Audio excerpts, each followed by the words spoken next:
ইয়া বনি ইসরাঈল, হে বনি ইসরাঈল।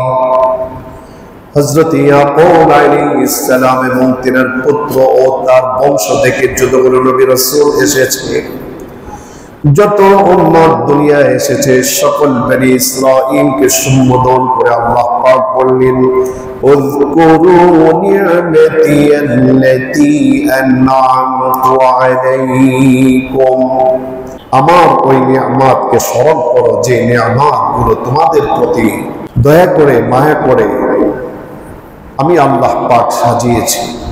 ওয়াউফু বিআহদি ওফি বিআহদিকুম, আমি আল্লাহ তাআলা তোমাদেরকে যে প্রতিশ্রুতি দিয়েছি, এই প্রতিশ্রুতি পূরা হবে যদি তোমরা আমার প্রতি তোমাদের প্রতিশ্রুতিকে পূরণ করো।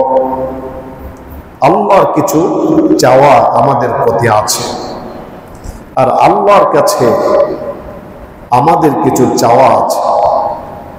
আমরা যদি ওয়াদা পুরা করি, আল্লাহ আমাদের প্রতি তিনার ওয়াদাকে পুরা করবেন।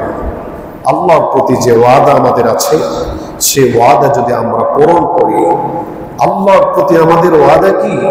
আল্লাহ পাক আলামে আরওয়াহ, রূহ জগতে আমাদেরকে জিজ্ঞেস করেছিলেন, আলাস্তু বিরাব্বিকুম, আমি কি তোমাদের প্রভু নয়? আমি কি তোমাদের প্রতিপালক নয়? আমরা বলেছিলাম বালা, অবশ্যই আপনি আমাদের প্রতিপালক। তার মানে রুবুবিয়তের প্রকাশ করা, বাস্তবে আল্লাহ পাকের রুবুবিয়তের উপরে ইয়াকিনকে দৃঢ় করে আল্লাহ পাকের গোলামির একটা ওয়াদা আল্লাহর প্রতি আমাদের আছে।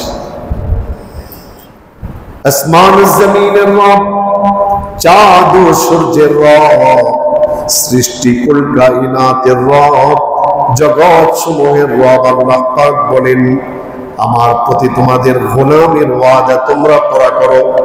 তাহলে তোমাদের প্রতি আমার ওয়াদা, যদি কোন রকম ঈমান ও আমল নিয়ে আসতে পারো, আমি আল্লাহ পাক তোমাদের যেই দুনিয়ার মোহে আজকে পড়ে আছো, এমন 10 দুনিয়ার সমান একটা জান্নাতের মালিক তোমাকে আমি আল্লাহ পাক বানায়া দেব। আল্লাহ তাআলা আমাদেরকে যখন জান্নাত দিয়ে দিবেন, জান্নাত হচ্ছে এমন এক ব্যাখ্যা, ওয়ালাকুম ফিহা মা তাশতাহি আনফুসুকুম ওয়ালাকুম ফিহা মা তাদউন। আল্লাহ পাক বলেন, জান্নাত এমন এক ফ্যান্ডেলের নাম, এমন এক বাসস্থানের নাম, সেখানে বান্দা যা চাবে তার সমস্ত চাহা পুরা হয়ে যাবে। সুবহানাল্লাহ। এমন জান্নাত আমরা চাই কি চাই না? আরে চিৎকার করে বলুন, চাই কি চাই না? যদি চাই তাহলে আল্লাহ পাক বলেন, তাহলে আরেকটা কর্মসূচি তোমাদের পালন করতে হবে, ওয়া ইয়া ফারহাবুন, তোমরা একমাত্র আমি রবকেই ভয় করে চলবা। আমরা যাকে ভয় করব তিনি কে? নাকি রাষ্ট্রপ্রধানকে ভয় করা যাবে? কথা বলেন, ভয় করা যাবে?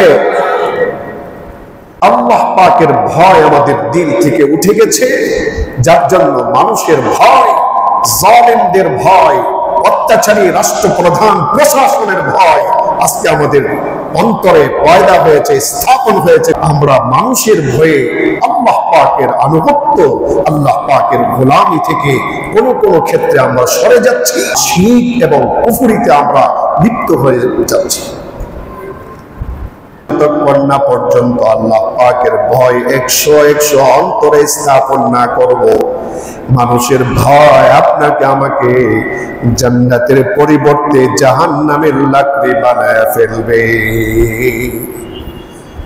জাহান্নামের লাকড়িতে পরিণত করবে। এজন্য আমাদেরকে চূড়ান্ত শিক্ষা নিতে হবে, সিদ্ধান্ত নিতে হবে, আমরা যাকে ভয় করি তিনি কে? আল্লাহকে ছাড়া আর কাউকে ভয় করা যাবে? হ্যাঁ, সম্মানিত ব্যক্তিকে স্থান কাল পাত্র বেঁধে বনি আদম সবাই আমার কাছে সম্মানের পাত্র। যিনি সম্মানের পাত্র তাকে সম্মান করব, যিনি স্নেহের পাত্র তাকে স্নেহ করব, এটা ঈমানের দাবি। কথা ঠিক না বেঠিক? গেল 40 নম্বর আয়াত।